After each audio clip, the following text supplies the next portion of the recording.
Praise the lord. ક્રિસ્મા ભાઈ તથા બહેનો, દિવ્ય અને દિવ્ય સંદેશમાં તમારું સ્વાગત છે. ઓગસ્ટ 24મી તારીખ, આજે મહાન સંત પ્રેષિત બર્થલેમીનો તહેવાર ઉજવીએ છીએ. આ સંદેશ આપણા તમારા સૌ માટે અને તમારા પરિવાર વિશે પ્રાર્થના કરું છું. તમારા બાઇબલ લઈ લો, પ્રભુના વચન સાંભળીએ. યોહાનનો ગ્રંથ 1લો અધ્યાય 45થી 51મી કલમ સુધી.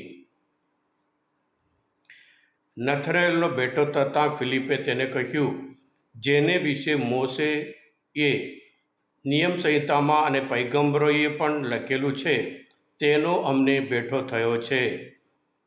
તે યોસેફના પુત્ર નાસરેતના યીશુ છે. ત્યારે નથનાએલ બોલી ઉઠ્યો, નાસરેતમાંથી કશું સારું નીપજી શકે ખરું? ફિલિપે કહ્યું, ચાલ અને જો. નથનાએલને પોતા તરફ આવતો જોઈ ઈસુએ કહ્યું, જુઓ, આ એક સાચો ઇસરાયેલી આવે છે, એનામાં લગારે કપટ નથી. નથનાએલે તેમને પૂછ્યું, આપ મને ક્યાંથી ઓળખો?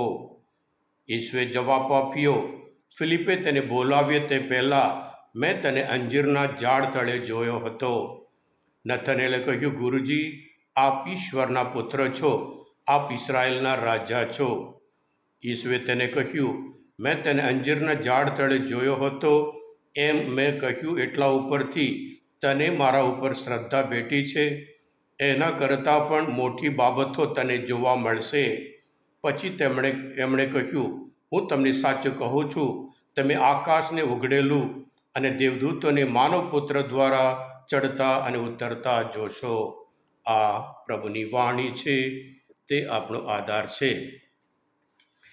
ક્રિસ્મા ભાઈ બહેનો, સંત બર્થલેમીનું નામ જે લિસ્ટમાં પ્રભુ ઈસુના 12 પ્રેષિતોના લિસ્ટમાં છે, એ સિવાય બીજું કશું દેખાતું નથી, મળતું નથી. યોહાનના ગ્રંથમાં આજનો શુભ સંદેશ, આ બર્થલેમી અને નથનાએલ એ એક જ વ્યક્તિ છે એમ કહેવામાં આવે છે. સાથે સાથે પ્રેષિતોના ચરિત્રમાં પણ આપણને જોવા મળે છે. ક્રિસ્મા ભાઈ બહેનો, એમ કહેવામાં આવે છે કે નથનાએલ ભારતમાં આવ્યા હતા. આવ્યા પછી માથનો ગ્રંથ મૂકીને અહીંથી ગયા, અર્મિનિયા ગયા. ત્યાં શહીદ તરીકે મરણ પામ્યા. એવા ક્રૂર રીતે એમની ચામડી ઉપરથી નીચે કમ્પ્લીટલી કાઢી નાખી એમને મારી નાખ્યા હતા, ક્રૂર હત્યા કર્યા હતા એમ કરીને આપણને જાણવા મળે છે. ક્રિસ્મા ભાઈ બહેનો, આજના મહાન સંતનો તહેવાર આપણને વિશ્વાસમાં અને સાથે સાથે શિષ્યત્વમાં આપણે કેવી રીતે જીવન જીવવાનું એ બતાવે છે. ફિલિપ આમને પ્રભુ પાસે લાવે છે અને આ કહે છે, નાસરેતમાંથી કશું સારું નીપજી શકે ખરું? એમ કરીને નાસરેત ગામ વિશે એ બોલે છે. પણ છતાં પ્રભુ ઈસુ પાસે આવે છે ત્યારે પ્રભુ કહે છે, આ એક સાચો ઇસરાયેલી, એનામાં જરાય કપટ નથી. કેટલા અદ્ભુત વાક્ય છે. દૂર આવે છે, પહેલી વખતે વ્યક્તિ આવે છે, એ વ્યક્તિએ કહ્યું હતું, નાસરેતમાંથી કશું સારું નીપજી શકે ખરું? અને પ્રભુ ઈસુ એના વિશે સારું બોલે છે. એ સાચો અને એનામાં લગારે કપટ નથી. અને સાથે સાથે પ્રભુ પોતે કહે છે, તું અંજીરના ઝાડ તળે હતો ત્યારે મેં તને જોયો હતો એમ કહે છે. એનો અર્થ એ છે કે તું શાસ્ત્ર વચન મુજબ જીવી રહ્યો છે અને મસીહાની રાહ જુએ છે, એ અર્થ થાય છે. હા ક્રિસ્મા ભાઈ બહેનો, એક મીણબત્તી સળગાવ્યા પછી એના દ્વારા બીજા મીણબત્તી સળગાવવામાં આવે છે, એવી રીતે પ્રકાશ ફેલાવે છે. ફિલિપને ખબર પડે છે કે મસીહા મુક્તિદાતા છે. ફિલિપ એમનો વિશ્વાસ બીજાને આપે છે, એ આ નથનાએલ બર્થલેમી. અને બર્થલેમી પૂરી ખાતરી થાય છે આજ મસીહા મુક્તિદાતા કે ગુરુજી, આપ ઈશ્વરના પુત્ર છો, આપ ઇસરાયેલના રાજા છો એમ કરીને પહેલી મુલાકાતમાં, ફર્સ્ટ સાઇટમાં પ્રભુ ઈસુ વિશે બીજા પ્રેષિતો માટે બહુ ઘણો સમય લાગ્યો, ઘણા વર્ષ લાગ્યો, પણ આ વ્યક્તિને ખબર પડે છે આ ઇસરાયેલના રાજા છે. હા ક્રિસ્મા ભાઈ બહેનો, એવી જ રીતે યોહાનના ગ્રંથના 4 આપણે જોઈએ છીએ, ત્યાં એક સમારી સ્ત્રી પાણી ભરવા આવે છે અને પ્રભુ ઈસુનો અનુભવ થયા પછી એ ગામમાં જાય છે અને આખા ગામને લઈને આવે છે. જુઓ, આ મસીહા મુક્તિદાતા એમ કરીને.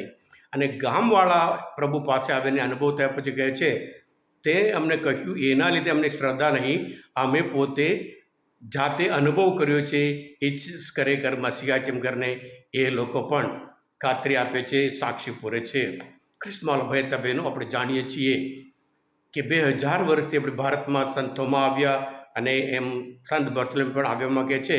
આજે તો આપણે માત્ર 2% છીએ કે જેવી રીતે આ લોકો સાક્ષીઓમાં જીવન જીવ્યા, શિષ્યત્વ જીવન જીવ્યા અને વિશ્વાસ, એક જેને વિશ્વાસ બોલી એ બીજાને વિશ્વાસ આપ્યો અને એવી રીતે બીજાને પ્રભુ પાસે લાવ્યા. કદાચ આપણે પણ આવી રીતે એક ચેલેન્જિંગ, એક પડકારમય જીવન પ્રભુ આપણી પાસે માગે છે. અને સાથે સાથે પ્રભુ ઈસુ એને કહ્યું સાચો ઇસરાયેલી એ આપણા વિશે શું કહે છે એ આપણે પોતે મનોચિંતન કરવાનું છે. જો આપણા પ્રત્યે કે આ સાચો એ ઇસરાયેલી, સાચો ખ્રિસ્તી છે, એનામાં લગારે કપટ નથી, કેટલું અદ્ભુત ભાગ્ય કહેવાય છે. આ ખ્રિસ્તમાલા ભાઈ બહેનું, આજના મનોચિંતન શાસ્ત્ર પાઠ સમજવા માટે, આ તહેવાર ઉજવવા માટે, સમજવા માટે મદદરૂપ થયા હોય, તમે પોતે દિવ્ય દયા અને દિવ્ય સંદેશ સબસ્ક્રાઈબ કરજો અને બીજા માટે પણ ફોરવર્ડ કરજો, કારણ તમે બધા આશીર્વાદિત છો, અભિષિક્ત છો. પ્રભુ ઈસુ, હું તમારામાં વિશ્વાસ રાખું છું. બોલો દિવ્ય દયાને જય. God bless you all. Jesus, I trust in you. Happy feast.